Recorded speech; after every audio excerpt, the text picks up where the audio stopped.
welcome to your collective worship this morning. Now, I hope this finds you very well, and Happy New Year to you all. There's been so many things in the news of late. We've been following it all as it's been affecting every single one of us. The COVID crisis, even Brexit. You may have also seen in the news last week about the sad attack on a young student from our neighbouring school of Highdown in Reading. This teenager, Ollie Stevens, was stabbed to death by other teenagers of his own age, and most of us just do not understand this. How can this happen? How does anyone ever think that using a weapon is a good idea? How can using a weapon do anything other than cause harm and make things worse? There are so many questions at the moment which we are asking ourselves, and our school chaplain Westy actually has a close relationship with this community, and he's going to share some thoughts with you now. So please listen carefully. I wonder how it feels to live in darkness. I bet it's quite a scary place. I bet it feels lonely. I bet there's a ton of fear.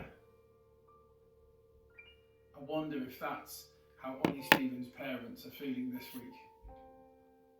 And how do people often act when they don't value themselves? We can be rude and mean. We can tear others down and bully them. And some of us go so far as to stab other people. But what's it like to walk in the light? I think we can be people who love one another, who are kind to each other, who show compassion and empathy and show that we care. Just this week, I went to visit where Ollie went to school at Highdown in Emma Green. There was this sea of flowers at the gate, candles and messages of just love and the tragic loss of his life. My friend and I, the local youth worker there, then got to walk down to the field at Bugs Bottom, and the police escorted us just up a path a few feet from where Ollie bled to death. We got to pray and we got to light candles. We lit candles in Ollie's memory to pay our respects.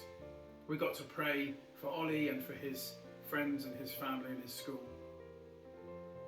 I've got to say, in my 20-odd year career as a youth worker, it's one of the most profound and moving things I've done.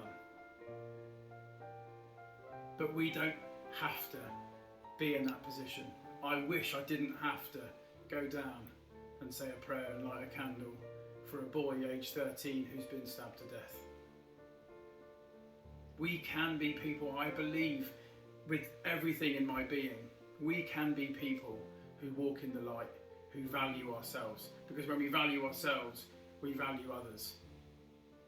That looks like loving each other. That looks like being kind to each other. It looks like forgiving people when they wrong you, even forgiving yourself, being quick to listen, slow to speak, and even slower to become angry.